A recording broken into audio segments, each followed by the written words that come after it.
S pensait avoir piégé un vieil homme sans défense. 5 types cagoulés, nerveux, armés jusqu'aux dents, encerclant un pick-up cabossé dans une clairière baignée par la lune. « T'es tombé sur la mauvaise ville, mon gars !»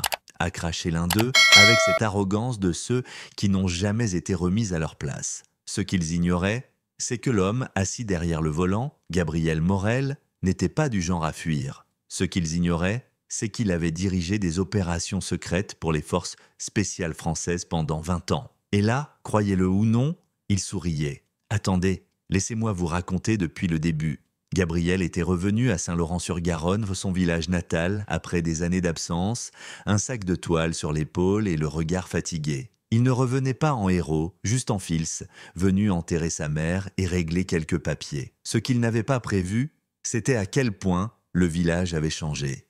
Ou peut-être à quel point les masques étaient tombés. Dès qu'il a mis les pieds dans le vieux bistrot de la place, le café du pont, tout s'est figé. Les conversations se sont éteintes, les regards se sont tournés et le silence est devenu lourd comme du plomb. La serveuse, une fille qu'il ne connaissait même pas, l'a fixé avant de demander « Vous cherchez quelqu'un ?» Pas un sourire, pas un bonjour, juste du froid, pur et simple.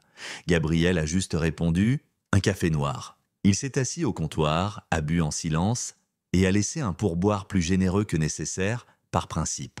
En sortant, il a vu, sur le tableau d'affichage, une affiche du Cercle de patrimoine local, un nom anodin pour un groupe connu dans le coin pour son obsession de la pureté culturelle et ses réunions qu'on préférait ne pas croiser. Puis il a pris la route pour la vieille maison de sa mère, laissée à l'abandon depuis qu'elle était tombée malade. Et c'est là que les choses ont commencé à vraiment dériver. Un matin, il a retrouvé ses poubelles éventrées. Le lendemain, des symboles peints sur la boîte aux lettres. Gabriel n'a rien dit.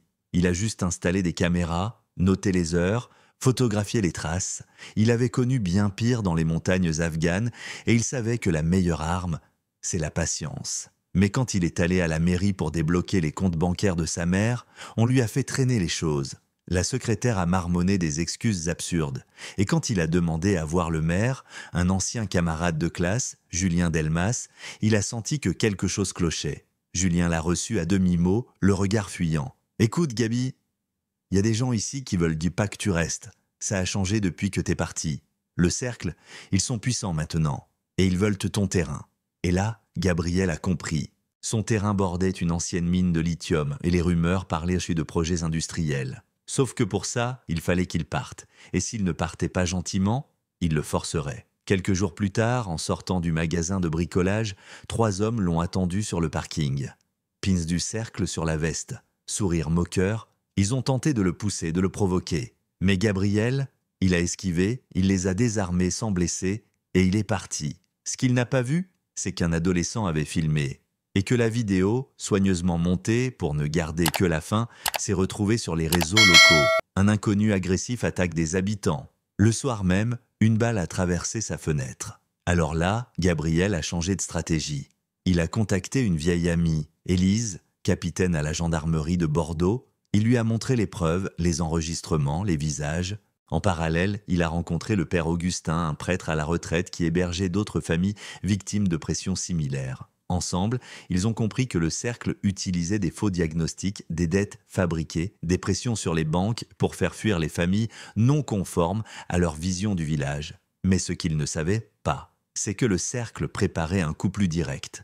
Une nuit, ils ont mis le feu à la maison de Gabriel, pensant l'avoir coincé, mais ce qu'ils ignoraient, c'est que cette maison était piégée. Les caméras, les alertes, les capteurs, tout a été activé. Et au même moment, un signal a été envoyé à un ancien contact de Gabriel, un officier du renseignement qui, lui, n'avait pas oublié les services que Gabriel lui avait rendus autrefois. Une équipe d'intervention est arrivée discrètement à l'aube. Le plan était simple. Piéger les membres du cercle lors de leur réunion secrète dans un vieux manoir en périphérie.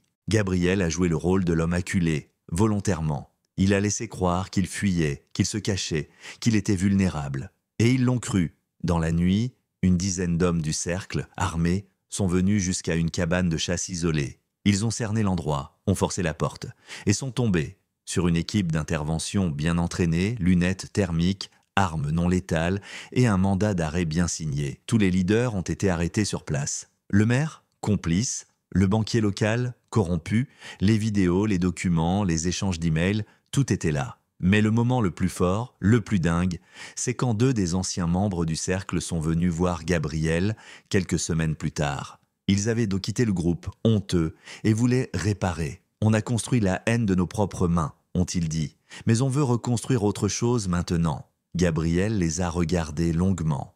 Puis il a dit, le vieux hangar là-bas, on peut en faire un atelier pour les jeunes. Si vous êtes sincères, commencez là. Aujourd'hui, 6 mois plus tard, Saint-Laurent a changé. Lentement, mais sûrement. L'atelier existe. Le terrain de Gabriel est devenu un centre éducatif.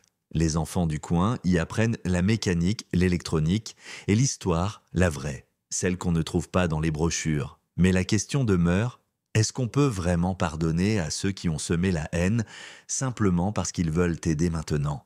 Est-ce que Gabriel a eu raison de ne jamais répondre par la violence ou est-ce qu'il aurait dû frapper plus fort, plus vite? Dites-moi ce que vous en pensez dans les commentaires. Et si vous croyez, vous aussi, que le courage peut changer une communauté, partagez cette histoire, parce qu'elle n'est pas finie, pas encore.